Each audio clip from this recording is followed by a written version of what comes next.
That is why this year of return to Ghana 2019 was so symbolic. Because we returned, we came back through these doors for our ancestors. We came back to the land from which they were forcibly taken.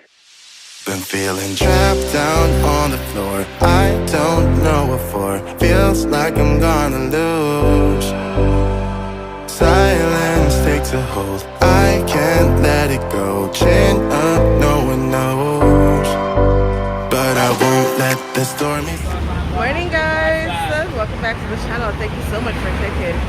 So today is, I don't know, as I said, I've lost count of days here. So today we're on our way to Kumasi. I don't know why Misha is laughing at me, but anyway, look at her with her hot Day 4 for me. Oh, so that means it's like day 7 for us, right? So we're on our way to Cape Coast now and then to Kumasi. I am tired. It's hot as hell.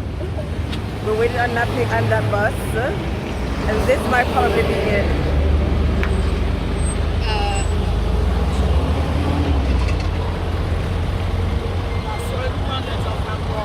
No, it isn't. It's like a 3-hour or a 2-hour drive. So yeah, I hope the scenery is nice. It's hot as hell. So, and these buses don't turn their ACs on, so we're gonna be burning up. At least Misha has her fan. She came well prepared. Guys, this morning I had to scale a fence. I'm sorry I didn't get a picture of that, but I literally had to scale a fence this morning. What is it called? What should I type in?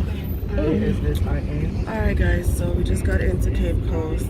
Don't mind my voice and my face. I've been sleeping all the way from Accra here. Yeah, so we're deciding what we're going to do. We had planned to do Kaku National Park, Cape Coast and the last bus, but then we're looking at time because I have to go all the way to Kumasi after. And it's a 6-hour drive, so we're just going to decide on two. So we're deciding which two we're going to do. We're starving, so we're hungry, so we're going to go get some food first. No to the canopy, right? No to the canopy. So just Cape Coast and the bath. Listen to me. When you want. I don't want to say nothing. Like I'm clueless. My brain is just like. Are you getting emotional already? I don't know. You've seen nothing yet. I really haven't seen anything yet. So how was the feeling entering this place for the first time? I don't even know. It just feels dark.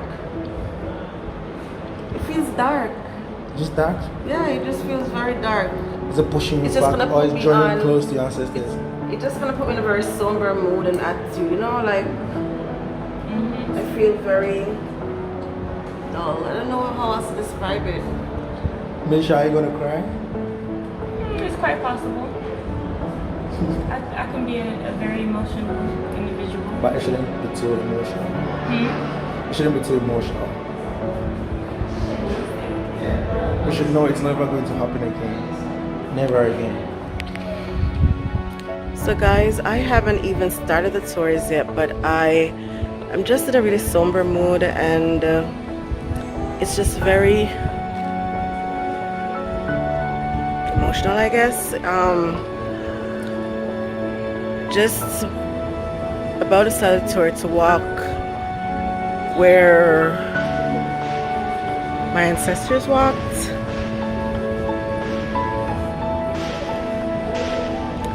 They're doing basically. I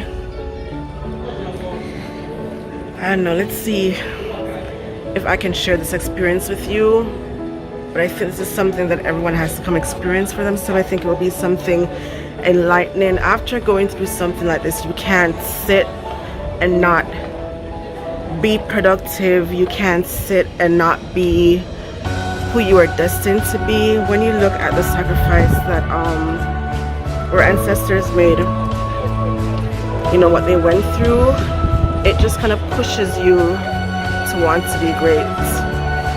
So as I said, I'm not sure how I'm feeling now, but I'm gonna try as best as possible to give you a tour and see if you can experience this vicariously through me.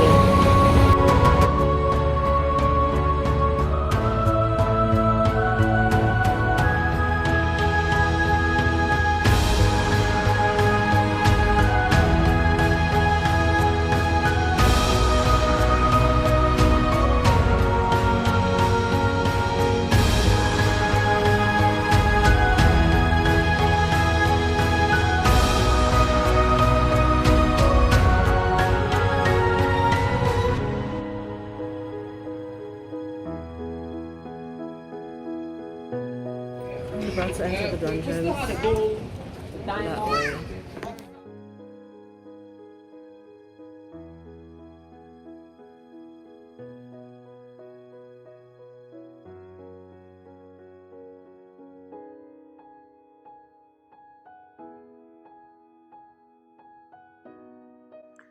The entrance to the dungeon was very dark, lit up only by our phone screens. But the light could not hide the darkness of the horrors that happened within these walls.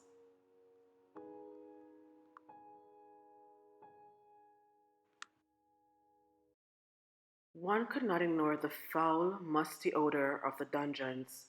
After a while, no one would enter the dungeons to clean them, as our ancestral warriors would take every chance to fight for freedom. Due to this, excrement was left to build up to waist-high levels, and eventually seep into and become a part of the cold stone floors, immortally creating a reminder of the horrors they experienced within these dark, crowded, unsanitary walls.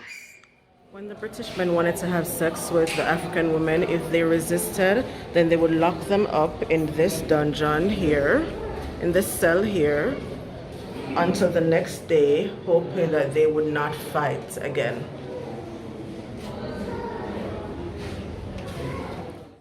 After months of abject brutality, our ancestors were brought through these doors. None of them made it back. Not one single African who went through those doors made it back. The door of no return.